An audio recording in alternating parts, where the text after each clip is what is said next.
La Russie a massivement bombardé ce lundi plusieurs villes et sites d'importance ukrainiens. Une réponse, selon Vladimir Poutine, à l'explosion du pont de Crimée. La Commission européenne prolonge jusqu'en mars 2024 le dispositif de la protection temporaire accordé aux réfugiés ukrainiens qui leur permet de résider dans les États membres. Ouverture du procès du crash du vol Rio-Paris de 2009 qui a fait 228 morts. Airbus et Air France encourent 225 000 € d'amende.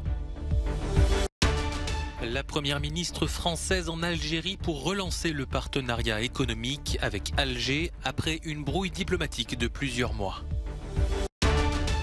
Le Nobel d'économie revient cette année à 3 économistes spécialistes des crises bancaires. Parmi eux, l'ancien patron de la Banque centrale américaine.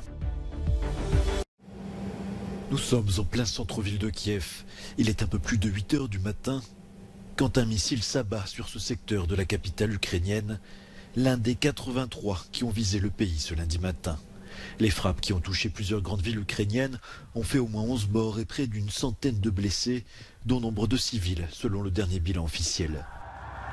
Sur Twitter, le président ukrainien Volodymyr Zelensky a dénoncé le caractère terroriste de ces attaques et un État qui tue son peuple, réaffirmant que seule la libération de l'Ukraine est la base de la paix et de la sécurité.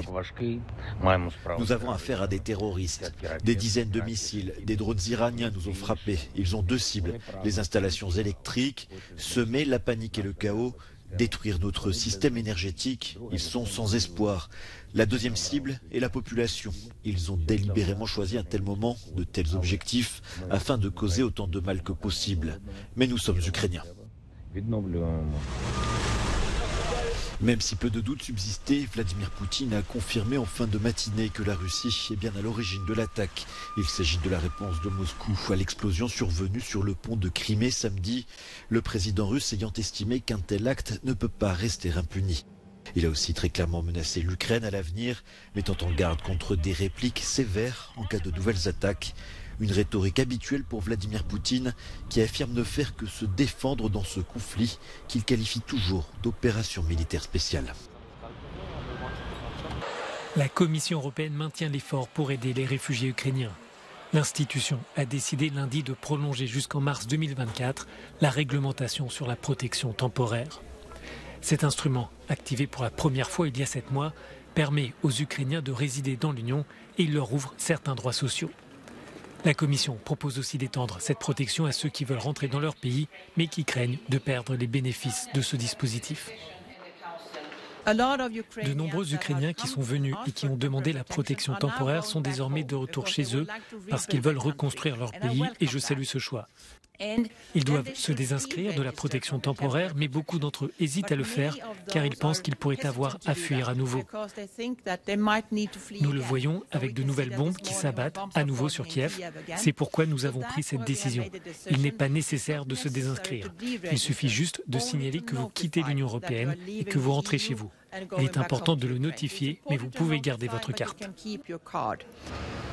Dans le même temps, un nouvel outil européen de recherche d'emploi est mis en place pour aider les Ukrainiens à trouver du travail. Toutes les personnes sous ce système de protection temporaire peuvent s'enregistrer et télécharger leur CV afin de répondre aux vacances de poste.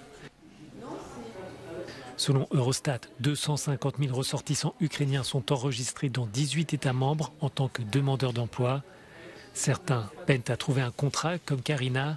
Cette jeune femme de 23 ans a fui Mariupol. Elle est arrivée en Belgique en avril avec une licence en informatique. Elle a répondu à des centaines d'annonces et envoyé des dizaines de CV, mais sans succès jusqu'à présent. En particulier pour des postes de gestion de projet, il faut plus que l'anglais. Il faut parler français ou néerlandais et parfois les deux. De plus, je n'ai pas beaucoup d'expérience, juste 1 an. Certains postes requièrent 5 ans d'expérience pour des positions d'assistant de gestion de projet. Je n'ai qu'1 an d'expérience. C'est impossible d'en avoir 5 si vous avez mon âge. La participation des États membres à cet outil européen de recherche d'emploi se fait sur base volontaire. Mais la Commission européenne espère qu'aucune capitale ne se défilera dans l'effort commun pour accueillir ceux qui fuient la guerre. Le procès d'Airbus et Air France s'est ouvert au tribunal correctionnel de Paris ce lundi. Les deux entreprises représentées par leurs dirigeants sont jugées pour homicide involontaire dans le crash du vol Rio-Paris du 1er juin 2009, la catastrophe la plus meurtrière de l'histoire d'Air France. 228 personnes sont décédées à cause de sondes défectueuses qui ont empêché les pilotes de réagir face au décrochage de l'appareil, selon les investigations. Les attentes principales des familles de victimes, elles sont de deux ordres. Il y a bien évidemment obtenir cette vérité judiciaire pour qu'elles comprennent ce qui s'est précisément passé cette nuit-là, à bord de cet appareil, pour quelles raisons il s'est abîmé en mer, pour quelles raisons leurs proches, les 228 personnes qui se trouvaient à bord, sont décédées. Ce procès intervient après un non-lieu puis un appel ayant permis le renvoi de l'affaire. Airbus est jugé pour avoir sous-estimé la gravité des défaillances des sondes Pitot permettant de mesurer la vitesse de l'avion, alors que les pannes s'étaient multipliées dans les mois précédant l'accident. Air France, pour sa part, est accusé de ne pas avoir informé ni mis en œuvre de formation adaptée à ses équipages pour faire face à ces pannes. Airbus et Air France encourent 225 000 € d'amende. Les débats doivent se dérouler jusqu'au 8 décembre. La première ministre française Elisabeth Borne est en Algérie depuis dimanche pour renforcer les liens économiques entre les deux pays. Une visite qui intervient 6 semaines après celle d'Emmanuel Macron venu à Alger pour relancer les relations après des mois de brouille diplomatique. En cause notamment la mémoire de la guerre d'Algérie, sujet extrêmement sensible qui pourrait donner lieu à la création d'une commission d'historiens prochainement. Nous avons échangé sur des noms et on est en train de stabiliser la composition de part et d'autre, mais je pense que c'est vraiment une affaire de jour pour pouvoir mettre en place cette commission qui tient à cœur à nos deux présidents. Mais c'est avant tout une visite d'affaires avec 15 ministres français et 70 entreprises dans la délégation. Paris souhaite impulser une nouvelle dynamique économique avec son ancienne colonie et coopérer dans plusieurs domaines. Nos échanges ont visé à mieux encadrer et organiser la circulation des personnes entre nos deux pays.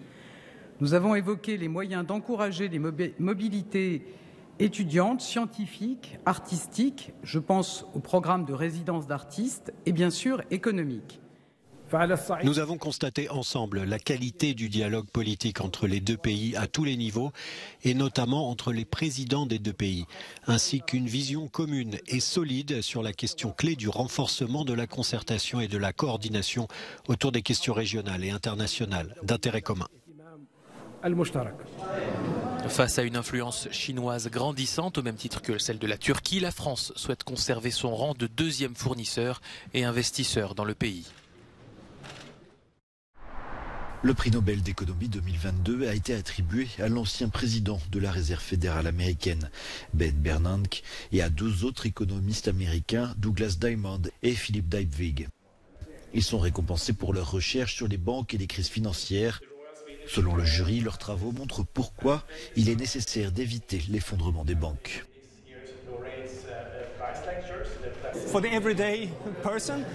Pour la personne de tous les jours, ce prix nous donne les outils pour réduire les risques dans le secteur du financement et donc pour éviter la crise financière avec une bien meilleure compréhension de ce que le régulateur doit regarder aujourd'hui. Âgé de 68 ans, Ben Bernanke a été président de la Fed entre 2006 et 2014, période marquée par la crise financière et la chute de la banque américaine Lehman Brothers, la plus grande faillite bancaire dans l'histoire des États-Unis, ayant déclenché une crise financière mondiale et mis en évidence le risque posé par les géants du secteur. Les vagues de chaleur vont devenir si intenses que dans quelques décennies, certaines régions du monde ne seront plus vivables. À 4 semaines de la COP27 en Égypte, l'ONU et la Croix-Rouge lancent cet avertissement et appellent à s'y préparer afin de limiter les souffrances, morts à grande échelle, mouvements de population ainsi qu'une aggravation des inégalités. Selon leur rapport, les températures pourraient atteindre et dépasser les limites physiologiques et sociales au Sahel, en Asie du Sud ou encore en Asie du Sud-Ouest. Les pays fragiles doivent supporter des pertes et des dommages mortels dus à des chaleurs extrêmes, alors qu'ils sont sans ambiguïté et de manière claire et évidente les moins responsables du changement climatique. Les pays riches disposent des ressources nécessaires pour aider leur population à s'adapter et ont promis de le faire. Les pays pauvres ne disposent pas de ces ressources. Les deux organisations suggèrent 5 mesures pour aider humanitaires et gouvernements dans leur lutte contre les conséquences des vagues de chaleur extrêmes, comprenant une meilleure anticipation et étude des lieux vulnérables et de nouveaux moyens de financer les actions locales. L'ONU et la Croix-Rouge rappellent dans leur rapport que l'Europe n'est pas épargnée, avec une canicule responsable du décès de 70 000 personnes en 2003.